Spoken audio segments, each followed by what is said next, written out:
So the first one, purpose. This is really what is the driving force behind, a business, especially a purpose-driven business. Yeah. Obviously, there's I think sometimes people get a little bit like, okay, purpose, mission, values. Vision, yeah. It's like a marketing thing, right? Yeah. Like you have to have it for your website, but is it real? And so for us, about 10 years ago, we recognized that we at one time were a product of my parents' character, just who they were. They were good people that were hard workers, that cared about their customers and cared about their employees. Yeah. And so when you're really small, it's pretty easy to maintain sort of that feel and that as a priority.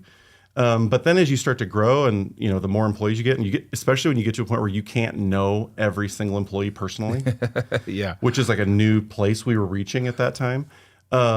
Real quick on that. What is that? What was that size for you? Going from like what number to what number would you say? I feel like when you break 100 and especially much beyond that, it starts to be really hard to feel like you really know everybody. Yeah. I mean, like when you're 10 people, you really know everybody. Oh, right? yeah. That's where we're at. Yeah. Right. When you're 50, you still know most of the people pretty well. You get to 100, it's starting to be like, I know all their names. Like I used to really make sure I knew everybody's name. Like flashcards or something, kind of? Not even joking. I used to have flashcards. I've thought about that. Like if we ever got to that point, like would I make flashcards? I was at about 100 employees and I decided I needed to keep up with it. So I started doing flashcards. When we got to like 150, I just threw the cards away and I was just like, I'm just going to try my best.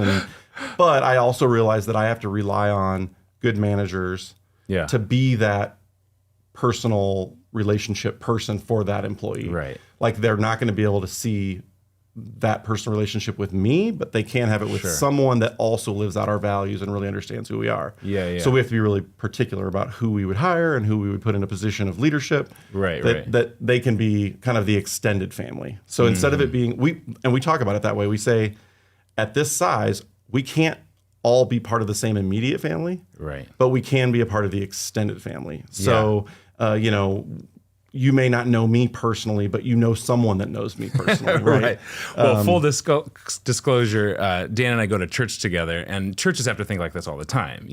When you're a really, really small church, it's like everyone has direct access to the pastor. Oh, yeah. But you get to that point where it's like, okay, we're going to need other people to help share. You have to raise up leaders and make sure that they agree with the purpose, mission, and values of the organization so that they can live that out and be an extension of that key leader. So that's been important for us.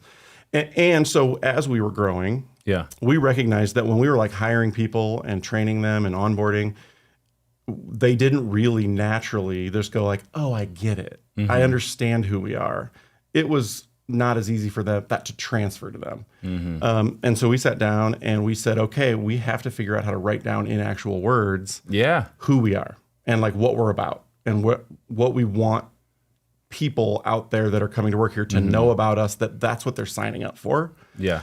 Because even if you don't align with our values, it doesn't mean you're a bad person. It just means you probably wouldn't like working here very much. Right? Like, why would we want to have somebody come to work for us that like didn't align with those things? Because they're just not going to have as much fun and they're not going to, So we sat down, we wrote it all out and we said, we're going to make sure we understand what our purpose is, we're going to understand what our mission is, we're going to understand what our values are, and we're going to share that in the interview process.